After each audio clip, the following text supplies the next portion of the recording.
आज की ताजा खबर, आज की ताजा खबर, किडनी बेचने वालों की सीबीआई जांच शुरू। आज की ताजा खबर, आज की ताजा खबर।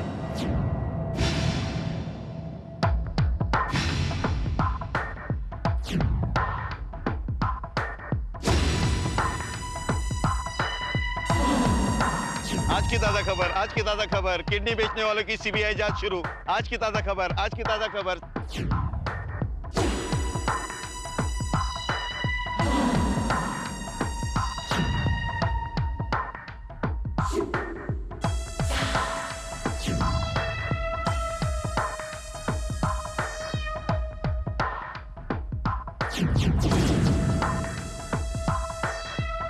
किडनी बेचने वालों की सीबीआई जांच शुरू। आज की ताजा खबर, आज की ताजा खबर, आज की ताजा खबर।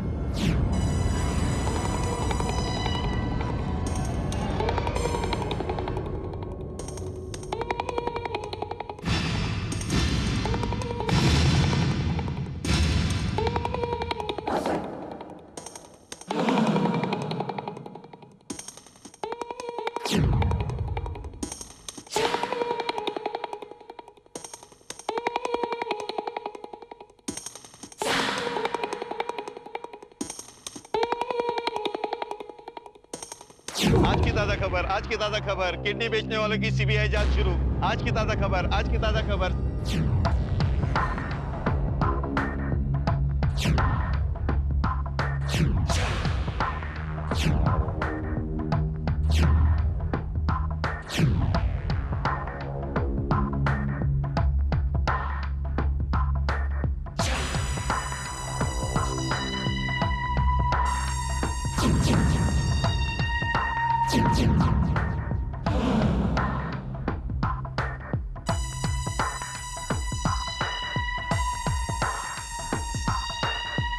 आज की ताजा खबर, आज की ताजा खबर, किडनी बेचने वालों की सीबीआई जांच शुरू।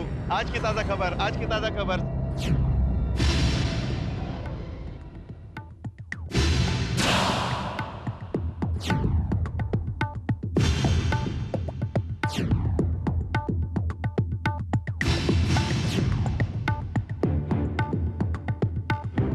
आज की ताजा खबर, आज की ताजा खबर, किडनी बेचने वालों की सीबीआई जांच शुरू। आज की ताजा खबर।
Hello inspector Vijay. Hello doctor Raju. आप यहाँ? मैं उस मरीज के बारे में पता लगाने आया हूँ जिसे गोली लगी थी। अब उसकी हालत है, हिज कंडीशन इज क्रिटिकल।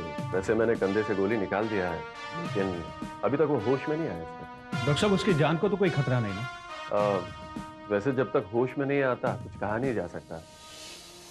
गोली का जख्म कुछ ज्यादा गहरा नहीं है और ना ही गोली ने कंधे की हड्डी को टच किया है, मगर खून ज्यादा बह जाने की वजह से उसकी हालत नाजुक हो गई है। आपको क्या लगता है उसे होश कब तक आ जाएगा? वेल, वो होश में कभी भी आ सकता है, लेकिन 48 घंटे तक होश में नहीं आया तो उसके कोमा में जाने का खतरा भी है। डॉक्टर साहब उसका कोई रिश्तेदार, उसका कोई सगा संबंधी उससे मिलने आया? हाँ, उसकी पत्नी आई है वार्ड में। ओके, तो शायद उसकी पत्नी बता सके कि वो कातिलाना हमला उस पर किसने किया। शी में भी, thank you doctor. Thank you inspector. Doctor Rajan, yes inspector.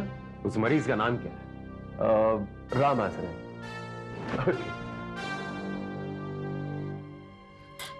हे भगवान, हे तूने क्या किया?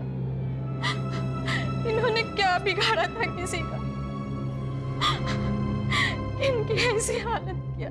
हौसला रखिए बहन जी, भगवान ने चाहा तो सब ठीक हो जाएगा। भगवान ने चाहा तो ना, पर वो काहे को चाहेगा हमारा भला? अगर वो हमारा भला चाहा होता तो इनकी ये हालत नहीं होती।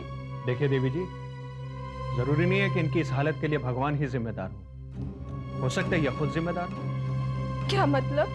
देखिए बहन जी, ये भी तो हो सकता है शायद आप नहीं जानती हो, कुछ ऐसे कर्म हो इनके जिसका ये फल उन्हें मिला है। अच्छा एक बात बताइए, क्या आप किसी ऐसे इंसान को जानती हैं जिनकी इनसे दुश्मनी? दुश्मनी? नहीं, इनकी कभी किसी से दुश्मनी हुई, नहीं दोस्ती। फिर 1.5 साल ही तो हुए हमें इस शहर में आए हुए। इतने से समय में कैसी दुश्मनी और कैसी दोस्ती। देखिए बहन जी, इन पर कातिलाना हमला हुआ है और जिस किसी ने भी उन पर यह हमला किया है, जाहिर सी बात है कि उस इंसान की इनसे कोई ना कोई दुश्मनी जरूर थी। अब वजह चाहे जो कोई भी हो। ये हम नहीं मानते। उनका तो काम धंधा भी ऐसा नहीं था कि किसी से दुश्मनी हो जाए। बस एक अखबार बेचने का धंधा किया था उन्होंने, और 1.5 साल में उनका कभी किसी से झगड़ा भी तो नहीं हुआ था। फिर तो सर एक ही बात हो सकती है, ये बंदा जरूर किसी आदमी के बारे में ऐसा कोई खास राज जानता है जो इसे जिंदा रखने का जोखिम नहीं उठाना चाहता, इसीलिए इसे मारने की कोशिश की गई। ये भी मुमकिन है, लेकिन हकीकत में हुआ क्या था जब तक ये रामाश्रय होश में नहीं आ जाता, जान पाना मुश्किल है। और सबसे हैरानी की बात तो सर ये है कि मौका वारदात पर मौजूद कोई भी आदमी कुछ भी बताने के लिए तैयार नहीं। किसी ने गोली चलाने वाले को देखा तक नहीं। अब तो एक ही रास्ता हमारे पास बचा है शर्मा, और वो है डॉक्टर शिराजी। ये वो बुलेट है जो उस आदमी के कंधे से निकाली गई। क्या नाम है उसका? रामाश्रय। हाँ, रामाश्रय। वैसे तो गोलियों और बंदूकों के बारे में आप मुझसे बेहतर जानते होंगे इंस्पेक्टर विजय। हाँ, चलाने के मामले में यकीनन मैं आपसे बेहतर जानता हूं, लेकिन डॉक्टर साहब अगर ये कौन सी गन है, कौन सी मेड है, उसे एनालाइज करना है तो you are the best. Thanks for the compliment inspector Vijay. Anyway, इस बुलेट को देखकर आप इतना तो जरूर जान गए होंगे कि ये बुलेट जर्मन में मैग्रा G7 से चलाई गई है। G7? सर ये तो काफी एडवांस टेलीस्कोप राइफल है। That's right। इसकी रेंज भी काफी ज्यादा है दूसरी गन से। जानता हूं। G7 की गोली की रफ्तार और कंधे में गोली की पोजीशन से मैंने कुछ नतीजे निकाले। आइए बताता हूं आपको। इंस्पेक्टर विजय, ये एक्सरे गोली निकालने से पहले किया गया था। ये एक्सरे के मुताबिक गोली यहाँ कंधे में 3 इंच गहरी नजर आ रही है। हालांकि गोली हड्डियों से जाके टकराई नहीं, लेकिन मांसपेशियों में जाके उलझ गई है। You mean to say, doctor, की गोली दूरी से चलाई गई है? अगर वो नजदीक से चलाई गई होती तो सीधे सीने को भेद कर चली जाती। ऑफ कोर्स, गोली का फोर्स ही इतना होता है। मेरे हिसाब से गोली 1.5 या 2 किलोमीटर की दूरी से चलाई गई है। I see। और रामाश्रय के कंधे में ये गोली देखिए। अगर सीधा खड़ा हो तो गोली ऊपर से 20 या 22 अंश के कोण बनाती हुई यहाँ दाखिल हुई है। आपके कहने का मतलब ये है डॉक्टर साहब की गोली किसी ऊंची जगह से चलाई गई। Yes, definitely. इंस्पेक्टर विजय, मैं आपको ज्योमेट्री का एक नमूना दिखाना चाहता हूँ। आइए। क्या?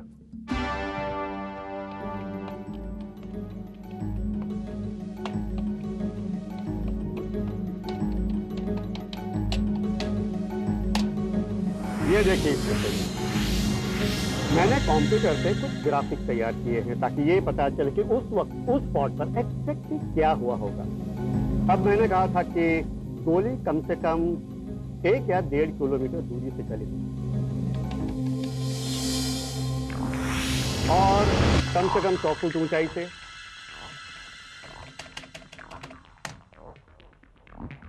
बराबर है। तब जाकर ये 20 या 22 अंश का कोण बनता है। अब 100 फुट की ऊंचाई, यानी मेरे ख्याल से कोई मल्टी स्टोरी टावर से चली होगी गोली, या फिर किसी ऐसी ऊंची जगह से। Good, very good doctor Siraji, what a calculation, fantastic. मगर ये सारा कैलकुलेशन इस बात पर डिपेंड करता है कि अगर राम आश्रय उस वक्त सीधा खड़ा हो तो। अगर उसका एंगल जरा सा भी चेंज हुआ होगा तो पूरा कैलकुलेशन बदल जाएगा। डॉक्टर साहब, फिलहाल मान लेते हैं कि राम आश्रय सीधा खड़ा था। इस वक्त जो सबसे अहम मुद्दा मेरे दिमाग में चल रहा है वो ये कि गोली किस स्पॉट से चलाई गई। क्योंकि वो पता चल जाए तो फिर ये भी बड़े आसानी से पता चल जाएगा कि वो गोली क्यों चलाई थी और किसने चलाई। सर, ये उस इलाके का नक्शा है जहां राम आश्रय पर फायर किया गया। सर, ये वो स्पॉट है जहां राम आश्रय खड़ा था जब उस पर गोली चलाई गई थी। उसका चेहरा यहां सामने की तरफ था और गोली यहां सामने से चलाई गई, यानी कि सड़क के उस पार से। सड़क के उस पार क्या है? हाउसिंग डेवलपमेंट्स की बिल्डिंग है सर, 3 माले की, लेकिन इनकी फेसिंग रोड साइड नहीं है और ना ही इनकी खिड़कियां सड़क की तरफ खुलती है। खिड़कियां सड़क की तरफ नहीं खुलती, इसका मतलब ये हुआ कि गोली उन बिल्डिंगों से नहीं चली। यस सर, लेकिन सर इन बिल्डिंग्स की छतों का इस्तेमाल किया जा सकता है। How is that possible Sharma? हमारी कैलकुलेशन के मुताबिक गोली 1.5 से 2 किलोमीटर की रेंज से चलाई गई और 100 फीट की ऊंचाई से, आई मीन 11th फ्लोर से। लेकिन सर इस पूरे इलाके में 11 माले की बिल्डिंग तो कोई भी नहीं है। हाँ, कुछ टावर्स हैं, लेकिन पीछे की तरफ लोखंड वाला इलाके में। ये कैसा? सर ये तो नक्शा बता रहा है, ये बीएमसी का ब्लूप्रिंट नक्शा सर, इसमें गलती की कोई गुंजाइश नहीं है। शर्मा, हमारी कैलकुलेशन में भी गलती की कोई गुंजाइश नहीं। ये देखो, बीएमसी के नक्शे के अनुसार यहां से 1.5-2 किलोमीटर के रेंज में कोई भी रेसिडेंशियल कॉम्प्लेक्स या शॉपिंग मॉल एरिया नहीं है, सिर्फ और सिर्फ खाड़ी है। यस सर, ये बिल्डिंग्स भी उसी इलाके में बनाई गई हैं सर। खाड़ी इलाके की भरनी करके ये बिल्डिंग्स वहां पर तैयार की गई।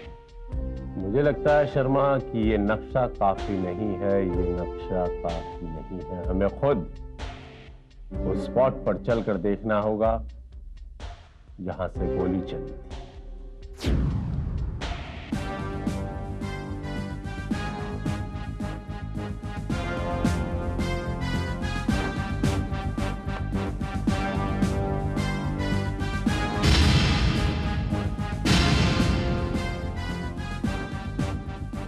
यही वो जगह है। Exactly sir.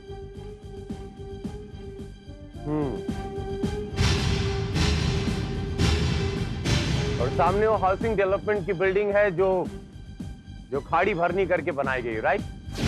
यस सर, नक्शे के मुताबिक तो वही है।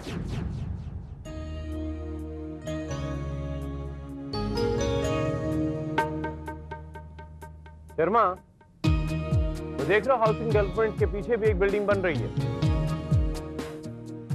जो उस मैप के अनुसार वहां पर खड़ी होनी चाहिए थी, राइट? हाँ सर, इसका मतलब है कि वहां पर खाड़ी भर के बिल्डिंग बनाना शुरू कर दिया गया है। Oh my God Sharma, I am very sure कि राम आश्रय पर गोली वहीं से चलाई गई। I am very sure. Shambhu Patil बोल रहा हूँ। हाँ, इस बार तो वो बच गया, लेकिन अगली बार नहीं बचेगा। हाँ, क्या सेक्टर विजय? वो बीच में आएगा तो उसको भी अपन ही टपकाएगा, तुम फिक्र मत करो।